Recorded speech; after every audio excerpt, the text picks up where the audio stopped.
Hello there, and a very warm welcome to one of my first Silverwing tutorials. My name is Raphael, and I want to show you today some of the Cycles render settings. Now, it's not my complete first tutorial. I did some tutorial about the linear workflow in the past, but today it's more of a beginning of a series of tutorials, at least I hope so, because I'm planning to do a bigger series about photorealism and therefore consider this, what I'm doing right now, a practice tutorial. So this will be for free, and I'll be doing some other tutorials for free in the future, and then hopefully at the beginning of next year, I am going to do my big series that you then can buy. I think it's going to be Vimeo on demand. So having that out of the way, let's get started. Now, as you see, this is my material scene, my material preview and material pack scene from Cycles. So I will be doing stuff within this scene to demonstrate the settings.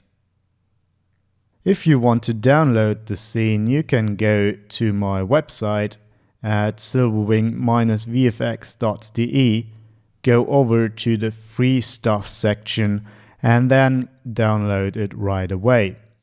If you're interested what materials are in there, you can go to my Behance profile. It's Behance/Silverwing-VFX. And then to my small Cycles library project, and then scroll down and see what materials I have set up to be in the library. Alright, so let's minimize this and go back to our Silverwing material test scene here and bring up the Cycles render settings.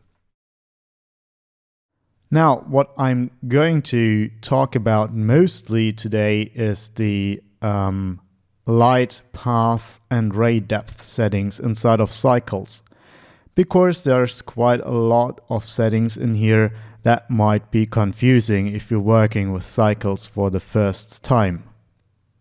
But before I go into that, just one word about the Cycles real-time preview. If you open up the scene, the Cycles real-time preview starts at its default values. And this is the CPU for the main render device and the samples set to 4. And obviously the size set to 100%. I just decreased the size to have the full picture shown into my live preview, and I don't need to scroll around inside it. So if you have the settings at 4 samples, this introduces a lot of noise or leaves your render with a lot of noise.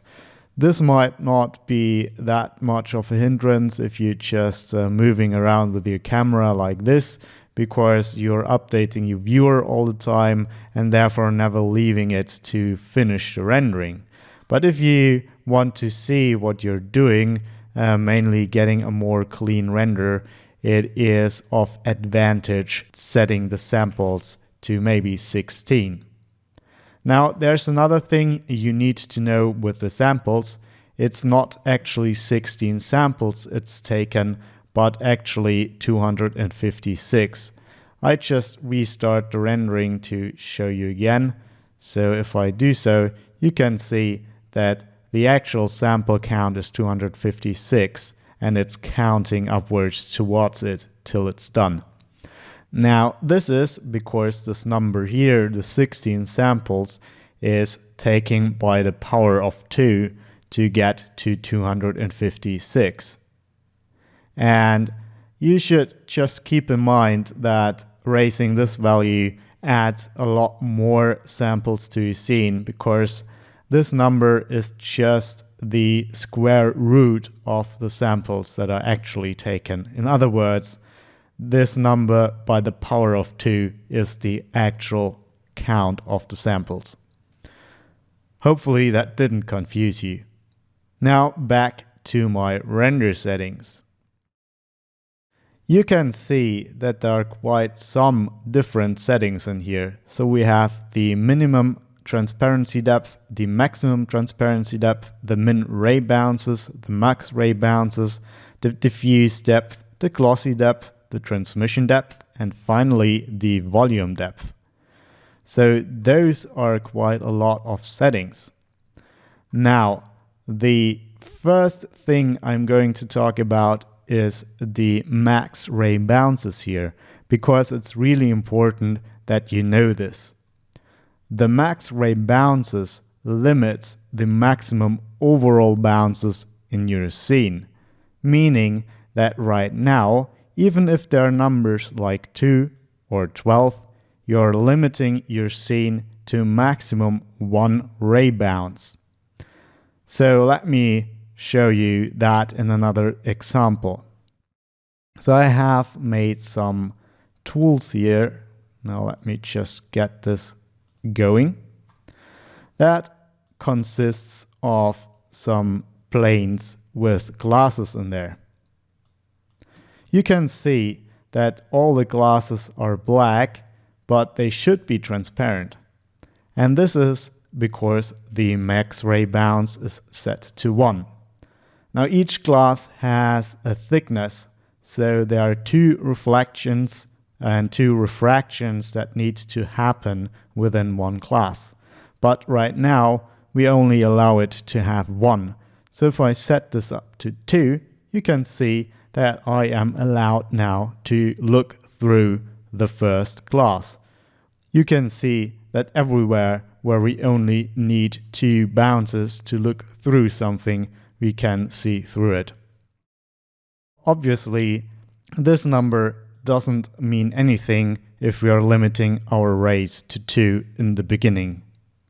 So if I want to look through all the glasses, and I did the math on them to have exactly 16 bounces, I can up this value to 16. Now there's still 2 glasses where I cannot look through them, and this is because now we are allowing maximum 16 ray bounces, but the transmission depth that is controlling the refraction of the rays is limiting it to 12. Now if we set this to 16 also, we are getting the right transmission to look through all the glasses. The funny thing, and I'm not sure why this is the way it is that the min transparency and the max transparency depth is not affected by the max ray bounces here. So even if I set this to 1, and of course I've made another tool to demonstrate this. This is the exact same thing that I showed you with the glass, but this time it's just transparency. So it's just, so to speak, an alpha that lets light through the object rather than a refraction that is happening. So this transmission depth has nothing to do with what we are seeing here. So right now, if I'm going here and set the ray depth to 1, so we are limiting all the rays to 1 bounce, I can still see through that. And this is because somehow this transparency depth is not limited by the ray bounces, as I said before. To show you what's happening here, let me just get down the maximum transparency depth to 2, for example, and we can see the expected result is happening, that we only can see through one object having 2 walls. I hope that makes sense. Let's set this up to 8 again. Normally you don't have that many scenes where you need the transparency depth. So let's talk a little bit more about the other ray settings in here. And therefore I'm going to switch back to my material preview and also turn off one of the lights. I just want to turn off the other one. Here we go. So the other one gives a little bit more pronounced shadow, and that's what we need to explain the settings. Now, let me just also increase the max ray bounces to 16. So if I go to the diffuse depth, which is the setting you want to tweak when you need ambient illumination, or like it's sometimes called global illumination, but I had people not really understanding what this means. So it's like the light indirect bounces that are happening if you turn that up. So let's go and set this to 0 at first, and now you're only getting the direct lighting. So light bouncing from the light to the camera, or for those who know how rendering is computing internally, it's rather the other way around. We get rays bouncing from the camera to the light source, but no indirect lighting is happening. So the higher I go with that value, the more indirect lighting is happening. Look at this part when I turn up the diffuse depth another bounce, and it's getting even brighter because there's more bounce light from dual or 3 times indirect bounces going to that place. For exterior scenes, or in that matter for my material preview scene, diffuse depth of 3 might be sufficient. If you're working with interior scenes, you might have to adjust that to 8 to 16 maybe. I rarely get interiors that need more ray bounces in the diffuse depth than 16, but it can be in special cases necessary. We have the glossy depth, and this is essentially doing the same with our reflections. I don't have set up a scene here, so if I take this down to 0, you can see that you only get the light source reflecting in the materials. And the higher I go, the next step would be 1. That would also include the first bounce of light inside of the reflections, meaning that the floor now is also reflecting inside of the materials, and of course the materials within itself. So keep that in mind if you're having very glossy materials like metals and stuff like that. You might need to turn that up to 5 to get sufficient results. The transmission depth is the depth that we already talked about. Depending on your scene, you need to take that up from 2 to 5, I guess, unless you have a very high density of glass in your scene where you need to take that up to 16, as for my example scene I showed before. The volume depth is a special parameter for volumes. You can see that here I have a volume inside of the material mimicking subsurface scattering. I find that rather convincing than the built-in Cycles SSS material. Of course, it renders a lot longer than the SSS material, but it's more mimicking what's happening in the real world than in the Blender-defined SSS material. At least that's my opinion about it. Long story short, that defines the scattering amount inside of the volume. So if you want to scatter light around inside of the volume and make this subsurface scattering effect, you need to take the volume depth up. So last but not least, 2 more things that might come in handy with your renderings. The first thing is if you're going to have a very shiny material, and let's add 1 shiny material here by going to the conductors and going to gold measured and applying it to the material preview. You can see that you get a lot of fireflies here. Those are very intense light rays that can form caustics, and they're looking quite sweet here, but at the expense of the render time that is needed to clean up your rendering. Now you can do something against that, and that's why I have the second rollout here opened with the integrator.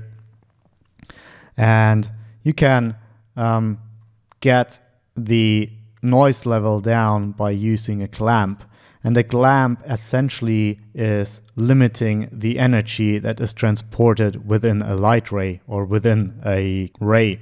So let me just show you. If I turn that to 1, you get a lot less energy in the caustics. And of course, the renderer now is not unbiased anymore because you're limiting some information, you're tweaking the physical behavior. But on the other hand, you can see that the rendering itself becomes a lot cleaner and a lot faster.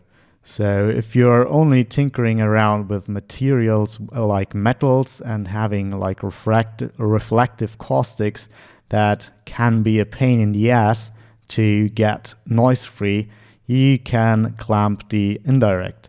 So 0 means there's nothing done to the ray.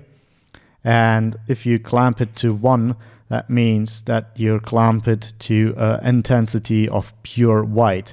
So normally the intensity might go way above pure white, and this giving us this nice, strong and realistic caustics. So you can see that if I go to 2, you get a bit more pronounced caustics already, but the noise also tends to go with it. So the higher the number here, the more noise you have, but also the more realistic, the more precise your renders are going to be. So, and the most precise, it's going to be at 0, where you don't do anything to the energy in the rays. The other thing that I want to talk about is the glass. So if you can remember, and let's go and bring up our scene here. You have set this to 16 to get the ability to look through all of our classes again. You can see that there's a lot of fireflies going on here, and this is producing a lot of noise and also takes a lot of time to clean up, obviously. So let me just try our effect here. When I set this to 1, this gets rid of the noise, but what it also does is darkening the shadows quite dramatically. And that's not what we want. We want to have a look as if light is going through the glass in a realistic way. So there's another thing that you can do to fake it. And if you're familiar with Octane, you know that as fake shadows option. Now, there's no single click here where you can do that.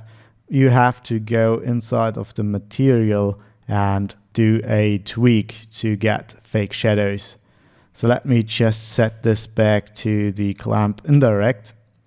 Now I want to turn off the indirect or the refraction caustics altogether. I can do that right here, so I'll do that. Of course, this leaves us only with reflection caustics and a very black shadow that we don't want. So, sorry, I had to stop the recording because I had to figure out on my own how to solve this. So, we're back here with our class scene, and you can see that the class is giving us rather black shadows. I turned off the refractive caustics that would be filling in the shadows to make them looking normal and realistic. But I turned that off because I want to do the same thing that is known in Octane as fake shadows.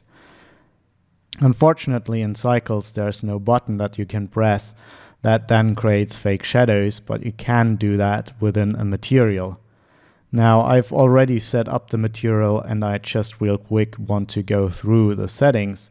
But before I talk about it, let's just assign it to our object. And you can see that it just it just gives a result as if there was no class for the shadows. And this is essentially what I've done inside the material. So if I open this up, you can see, let me just get this window a bit bigger. You can see what I did is instead of just connecting the class output directly to our surface, which is giving us the same result that we had with our other class before, I did a little bit of a tweak here. So what I did was I used the mix shader to mix different behaviors, and I mixed different behaviors for different ray types. So I just chose the shadow rays to be using that material and every other ray to be using that material. And what I did here was every other ray, unless it's defined otherwise, is using the normal glass material, but for shadow rays, those are seeing a completely transparent material, and therefore there's no shadow for the class. Obviously, if you want to be really realistic, you need to turn on caustics. If you can live with the fake, you could also use a Fresnel to get the most realistic fake situation. That's what Octane is doing. But with this situation, it's very easy to understand. So if you want the classes to be a little bit visible in the shadows, you can turn down the visibility or turn up the visibility, and therefore get a slight shadow of the class, but no caustics. So I hope that was helpful, because I can see that a lot of people who are working in architectural visualization and doing glass stuff having problems with cycles rendering noise free. Now we are still getting the noise from the reflection caustics here, but we can just clamp them down to 1, for example, as we did with our caustics in our gold material, and therefore get mostly rid of them. And maybe the glass is a bit too dark right now, so let me just set it up to 95, and there you have it, a nice, rather noise-free glass rendering scene that's not quite realistic, but renders rather fast. So I hope you learned something from this tutorial today. This is not the start of a Cycles series. This is rather a single tutorial where I practice doing tutorials. So if you have any suggestions what to do better, or what you want to learn, what I should be going over next, so leave that in the comments and I will go over them and see what I can do. Thank you very much for watching, for staying with me till the end. This is all for this time. Have a nice day. Goodbye.